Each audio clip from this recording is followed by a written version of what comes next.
څنګه در باندې لازم او واجب دي همدغسې په دې باندې ریپورټ وهل در باندې واجب دي. نو مالوس یې خوند نو اوس خو 14 د ظالم زمانو چې دومره قدر درته لري دا ریپورټ وهل نو خو علمي میدان ته راسئ نو بیا خو دغسې قصې مه سره جوړوئ.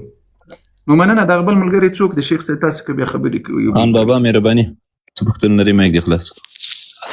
السلام علیکم ورحمت الله وبرکاته. شیخ صاحب دا څو مرګلي دي ټول ته احترام سره سلام وایي. وعلیکم السلام. وعلیکم السلام. عسکري صاحب تاسو زه څه وایم مسله علم نشته تاسو ته ناست تاسو خو باور قدرمن شه الله ممنس بندور یو خو دا بعضې ملګري دوستانو یو کوشش وکړي ما ته ډوزې مه ولي یا الله خاطر وکړي دا ډوزې مه راته ولي والله طبیعت مې خرابېږي. یو بې ځایه صفت یو بې ځایه غټ القاب یو بې ځایه غټې خبرې یو بې ځایه ډوزې والله دغه طبیعت مې ټول داسې را اخلي په 1500 کې را بدلوي. شفیع الله مې نوم ده دلته چې راسې چې دا هر څه دي په زړه کې ما ته داسې مه وایي چې دغه ده او هغه به یو لیوله زه مخکې راغلل وایي زه 2 ساعته کېږي د تا لایف ته ناست یم. چا درته ویلي چې کېږي خو زده شی زده کړه شی واوره نورو مسلمانانو ته یې ورسوه دا د تا مسؤلیت.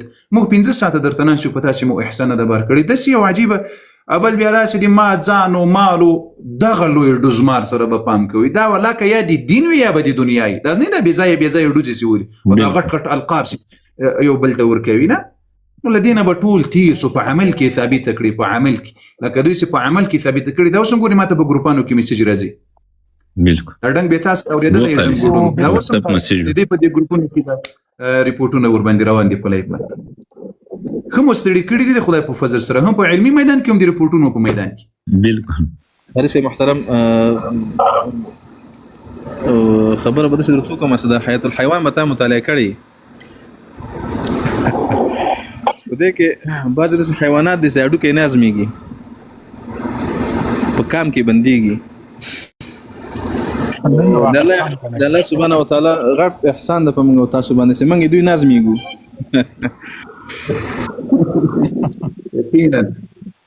یقینا خبرې ازموی نسی د موږ عقاید ازموی نسی دوی د موږ ازموی نسی دوی د خپل کتابونه ازموی نسی خپل امامان ازموی نسی دوی د شیخ صاحب میدونه لري ماتي غوږ د درته عمر جان دی ماتي غوږ د درته. جزاک الله. سعید صاحب مهرباني تاسو مې خلاص کړئ. سعید افغان. السلام علیکم ورحمۃ اللہ. وعلیکم السلام.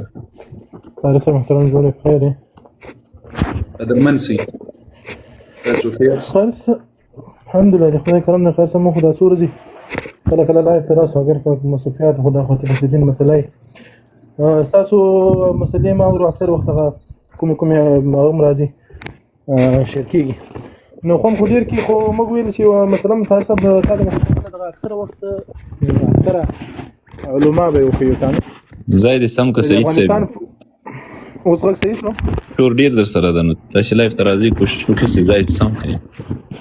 اوس صحیح ده و مهرباني.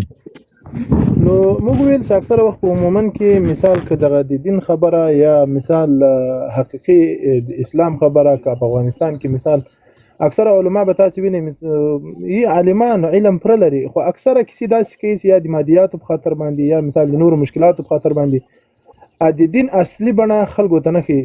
کاش تاسو یو څو لایفونه په دې باره باندې کړي وای چې راځي خلک له دې اصلي دین څخه خبر کړو د اصلي د اسلام څخه خبر کړو د اصلي د لمانځو مثال د اسلام له دغو ارکانو څخه خبر کړو. اوس اکثره مثال ته اکثره مسلې داسې مسلې راځي چې یا یعذ بالله مثال سړی خپل دین مثال تاسو خپل پښتنه کوازی مطرح کړئ. سعید صاحب تاسو پښتنه ګډه وډه سوله لاندو ټکو خپل پښتنه مطرح کړئ څه غواړئ. موږ دا غواړو چې مثال قاری صاحب محترم چې دا غواړو چې ورځ خالد لایف په دې باندې دایره شي د افغانستان د علماو ته یا مثال د کوم خلک چې د عالم توب سعید صاحب وکس سعید صاحب د زړه سره څو وخت کېږي چې ما پیژنې یا تقریبا یو 2 کال کېږي د زړه سره زه له 2014 کال نه په میډیا کې د ما د قرآن کریم درسونه وو تر 2023 کال پورې د ما د قرآن کریم درسونه وو د تجوید درسونه وو د نظریې درسونه وو د حفظ درسونه وو. الحمدلله د عقاید درسونه ولې د ترڅنګ د المانځه او د المانځه د احکام او د ترجمه ولې کته د المؤمن دارالحفاظ یوټیوب باندې تلار سي نو ډیر څه به الته تاسو په کې وګوري. الحمدلله په یو ځای کې چې څومره یو څه الله راز د کړی د مؤمنانو مسلمانانو نه دی راګرځولي د الله په فضل او کرم سره تحديث بالنعمت کو د سمني سي څوک فکر وکړي ځان په دغه کې یا بل شي کوي. الحمدلله په هر ځای کې مو کار کړی ده او تر څو چې مو وسو طاقت بیا بیم کو او هر وخت مو کړی يم ده الحمدلله. پاتې سو دې خبره الحمدلله د مو علما سي دي په هر وخت کې کوشش کړی ده. ګوري د افغانستان حالت تاسو د څه په دې اوس نظر مګوري موږ ډیر لوی انقلابونه تیر کړی دي. موږ علماو ډیر تکلیفونه تیر کړی دي. موږ علماو ډیر سختیانې تیر کړی دي. موږ علماو اثرات نه دلیدلې دي. موږ علما تاسو فکر وکړئ سید صاحب ډیر به انصافي به کوي څوک کوی دي. موږ علماو و د څه کار نه ده سوی لکه څنګه چې حق ده د څه کار باید وسی لیکن تر هغه خپل وسه پورې ټولو کوشش کړی ده. په خپل اقتصاد همدغه کوشش کړی ده. څوک تر شا نه دي درېدلي که په دې سلو کلونو کې تاسو راواخلئ د دوی تر شا څوک نه دي درېدلي. په دې اوس وخت کې که یو څو وخت دوی ته ارامي په لاس ورغلي د الله جل وعلا د نورم ارامي ورکړي ټولو افغانانو مسلمانانو ته الله دې په قرآن او په دین را یو ځای کې بیا ټول مؤمنان مسلمانان. نو چې کله موږ داسې یو څه اثرات وګورو لکه په نورو هیوادونو کې چې د علماو اثرات او خدمات ورته مخکې کړي دي او ورته کړي دي بیا ان شاء الله په هغه وخت کې موږ تاسو به په ټولو سره بیا له دوی نه همدا غوښتنه کوو همدا ګیله به ځینې کوو. نو کار په دې باندې روان ده. زه چې تر څومره ځایه معلومات لرم او له مشرانو سره لرم په دې ځای باندې کار الحمدلله روان ده د خدای په فضل سره او کار به کیږي او باید د عقیدې په لحاظ سره په دې هر څه کې باید کار وسی او ښه پریمانه کار باید وسی. نو الله جل وعلا دې تاسو سره لوړ کړي د تاسو سره د زړه درد د مسلمانانو باندې مزړه درد کوي د دوی په عقاید او مزړه درد کوي او بعضی مشکلات سته بعضی ستونزې سته بعضی تکلیفونه سته او الله جل وعلا به یو ور دغه وړو کې ستونزې سره حل کړي او څو مضبوطیا بل هر طرف نه راسي بیا که خدای کوي د بعضی کارونه ډیر په اساني سره ان شاء الله کیږي ډیر په اساني سره کیږي. بیا به وحدت وي که خدای کوي بیا به د علماو یو نظر وي داسې به نه وي لکه دا اوس په هر ځای کې قسم خبرې دي ځکه نظامونه نه دي راغلي داسې نظامونه چې هغه د مسلمانانو د علماو حمایت وکړي تر څنګ یې ودرېږي په غیرت او په میړانه باندې ودرېږي او دوی ته هغه وسایل او اسباب برابر کړي چې دوی د دین دفاع او د دین خدمت پکې وکړي. ستونزې او مشکلات څه په دې کې شک نشته هغه واقعي علما رباني علما باید رامخکې سي تر څو پورې میدان د خلکو ته خالی نسی چې هغه د دین په نامه باندې قسم کارونه کوي. خو دې شیانو ته ان شاء الله چې ما ته سوچ د ورته سید صاحب تاسو سوچ د ورته دی بل سوچ نو د نورو په طریقه اولا ورته سوچ او فکر سته او بس وخت به ان شاء الله انتظار کوو کړي رب رضا الله دې عزتمن را خالص محترم خوشاله سي. بس موږ خالی په دې خاطر باندې ویل اکثر وخت موږ د طالبانو سره کې نو بیا د لایفونو د شان ما سره وګورو خو دا خو د اصلاح ذریعہ ګرځي. خو مثال موږ دا کیسه وکړه لکه دا یو کوم کس مثال مریض سي الله جل جلاله ته د ډیر شیانو معافي کوي او یا مثال کې یو څوک لکه مسعود کې یا ناروا کارونه کوي اکثر علما کته مثال فهم کړی ټول نه کوي ډیر افغانستان کې لکه تاسو ویلي علم ته ډیر خدمت شوی دی د دومره مشکلاتو په خاطر باندې افغانستان دی بیا ځي پاتې شوی دی او هیڅوک تر شا ملاتړ نه لري هغه خبرې ټولې بالکل سره منم. وکاش دا اوس د اوسنۍ نظام چې د ماشاءالله الله جهود نور دوام او بقا ورکي غټ خدمت روان کړی ده یقینا چې ما په خپل ځوان باندې دومره خدمت نه دی او دومره وسایل دي چې بخیل شک په دې باندې کې څوک مثال سترګې پټي ډیر ناروا بکي او د اسلام سره جفا بکي. خو موږ دا خالي ویل چې ورځ کې مثال لکه د تاسو لایف چې دا کې دین یو مسله چې مثال د کوګو د دین چې مثال څومره سختي لري ترغونه ډیر اسانتیاوي لري هغه اسانتیاوي خلکو ته بیان چې قاری صاحب محترم بیا مثال لغه اسلام او دین او هغه کوم خلک چې د دین څخه خبره دي ډیر خوند نه اخلي او اکثر علما مثال لکه تاسو ویلي قاری صاحب محترم د اسلام هغه جان کوي چې کوم کې سختي خو کوم کې چې نرمښت ګوره اسلام دومره د مهرباني دین ده چې بيخي د دنیا په سطح باندې نشته. خو دلته متاسفانه چې موږ تاسو اکثر هغه جیان پاتې دي چې په کوم جیانو کې مثال د اسلام په د دین په خاطر باندې د مریضانو لپاره یا یعنی هغه د شفقت او د مهرباني او د احسان هغه ځایونه باید د مؤمنانو مسلمانانو ترغونو پورې ورسیږي ډیر بهترین ډیر بالکل دا موږ یې چې ورسیږي نو د اسلام چې مثال الحمدلله د افغانستان خو ډیر خدمت علما او ډیر خدمت دین ته کړی نو چې دا کومي اسانتیاوي کوم مهرباني چې د الله جل په دین کې او د نبی صلی الله علیه وسلم په مهرباني باندې تر موږ تاسو رسیدلای دا دا باید دغه مسلمانانو تر غوږو پورې ورسیږي. دا لایفونه خو ستاسو لایفونه چې دی د علماو لایفونه چې اکثره زنانه یې ماوري سړي مثال سپین ږیري او ځوانان ټول ورته ناست دي، نو دومره له دین سره محبت لازم لا پیدا کېږي. موږ خپله زه خارج کې هم قاری صاحب محترم کتاب پام کړی، ماشومان په اول صف کې ولاړ وي، موږ تاسې کله په د امامانو یا د کلیواله ځوان باندې دومره سختي چې هغه په جومات کې مثال زړه سره په همدغه مسأله باندې ما دومره وهل خوړلي دي، وهل مې داسې نه دي خوړلي، یعنې په دې میډیا کې مې د ملایانو له لاسه مې خبرې ډېرې خوړلي، په دې باندې ما دومره خپرونې کړي دي د زړه سره دومره خپرونې. نو داسې ما پخوا نه مو یم لیدلی چې که پخوا تاسې د ما د خپرونې وګورئ له ما سره به په دې موږ الحمدلله اوس هم په میلیونونو مسلمانانو قرآن را سره زده کړی، زنانه و په میلیونونو ښځو خویندو میندو ماشومانو اوس هم الحمدلله خدمات روانې دي، خدای په فضل سره مستقلي استادانې دي د المؤمن دارالحفاظ په ګروپونو کې د قرآن کریم زده کړي دي، د تجوید زده کړي دي، د ترجمې زده کړي دي، د لمانځه زده کړي دي. الله جل وعلا د رضا دپاره دا تقریبا دا 10 کاله کېږي چې روان دي. په شخصي کې استادان هم خپلې دي، خدمات هم خپل دي، الله دې دوی ته عظیم اجرونه ورکړي. نو دا شیان یقینا په دې کې زه سل په سل کې سره موافق یم او په دې اړه باندې الله دې تا ته اجر درکړي. زه مجبوره یم چې په دې راتلونکي شپو کې په دې اړه باندې یوه خپرونه جوړه کړم بیا د تاسو دپاره یا د نورو مسلمانانو دپاره، تر څو دا د موږ په دې ځوانانو باندې په دې مسلمانانو باندې په دې زنانو باندې تر څو هغه د رحمت او د شفقت چې کوم اسلامي سیوری ده تر څو دا د دوی له سرونو نه اخوا دېخوا نه سي.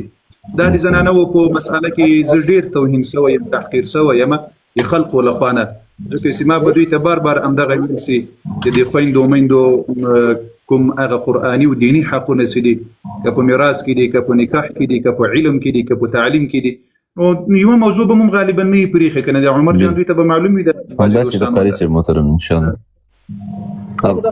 سعید صاحب لږ وروسته به وخت درکړو. سعید صاحب د هغه صاحب راغلی همسفر مایک دې سم څه مهرباني. السلام علیکم قاری صاحب. سلام علیکم. وعلیکم السلام. زما غږ درځي؟ غږ مو راځي. اول به د یو ویډیو پرې کو بیا به ګپ لګو. صحیح ده؟ ویډیو مه پلې کوه، ګپ لګوه. له ویډیو نه مخکې لږ ځان را معرفي کړه، تاسو څوک یاست؟ د یو خبرې سره مقصد دی بیا په هغه باندې ګپ لګو، مناظره کوو. صحیح ده؟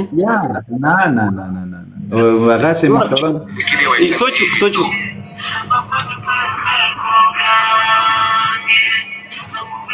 درته ثابته کړم چې خمیني صاحب هندو ثابته کړم درته. اوس به مو بیا اودس ماتوي نه خبره دې واورېده؟ ښه قاري صاحب اوس وایه اواز یې ما ته بند څه تاسو ته بند اواز یې بند څه قاري صاحب دی د مایک څه مسله ده د 3 ځلې راغله. هغه صاحب مایک دې سم کړه، انټرنیټ دې سم کړه، مهرباني راځه دا ګز دا میدان مکو هر څه چې وایي خبرې ته غوږ اچوه، خبرې ته به غوږ درته اچوو، یوه خبره مایک دې سم شو. قاري صاحب لایف کې ډېره غټه مسله ده، دا لایف ډېر دوستان دا تر اوسه پورې ماته جام ده، دا وګورئ دا تر اوسه پورې یارې داسې چې بیا زه په دې حیران پاتې ګوره اوس سم شو اوس بیرته راواوړي بیرته پر یوس باندې لاړ شي. ډېر دوستان لاندې لیکي چې موږ ته اواز نشته او بعضې لیکي چې په فرانسه کې او بعضې کې شورونو کې لایف بند ده، داسې کمنټونه لیکي دا دوستان. تاسې خلاص وکړئ ملګرو دا لایف در سره پورته کړئ. هلئ زمریان ما دې اکاونټ باندې خلاص په بل مې خلاص کړه بند ده. دلته دا ډېر دوستان لیکي چې لایف نه ښکاري په فلاني ملک کې اواز نه راځي. مرجان اصل کې دا چې کوم لیک ده دا هیک ده.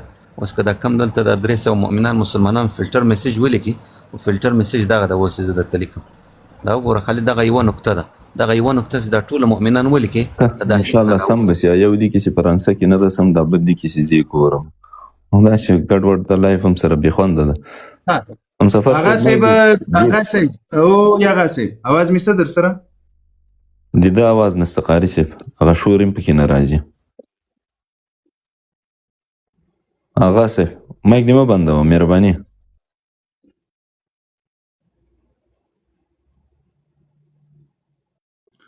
دا وګورئ بیا بند شو، دا وګوره بیا بند شو، وګورئ اوس بیرته سمیږي، پر یوه لاړ شي بیرته راشي، پر یوه لاړ شي بیرته راشي. هیک دی لایف هیک دی ګره ټوله لایف. آغا صاحب موږ اواز تا ته درځي؟ لاندې کمنټ کې ولیکه اواز درځي؟ ستا اواز نشته آغا صاحب؟ که یو ځلې دقت وکړه بیرته به دې راواخلو. کوزې کړه راپورته کړه. بیرته دې راخلم ښه دوستانو تاسې خلاص کوئ دا لایف در سره پورته کوي ګوره بیا د بحث په جریان کې لایف در څخه خرابېږي او موږ په تاسې باندې غږ نسو کولی نو دا غټ غټ میسج مه لیکئ دغه فلټر میسج ولیکئ دغه یوه نقطه ده دا هیک نه ختمیږي چې دا ټوله دا فلټر میسج ولیکئ 300 مؤمنان 350 مؤمنان مسلمان مهرباني هغه فلټر میسج ولیکئ بس ګوډ لایف پازیټیو لایف مهرباني هغه صاحب موږ اواز اوري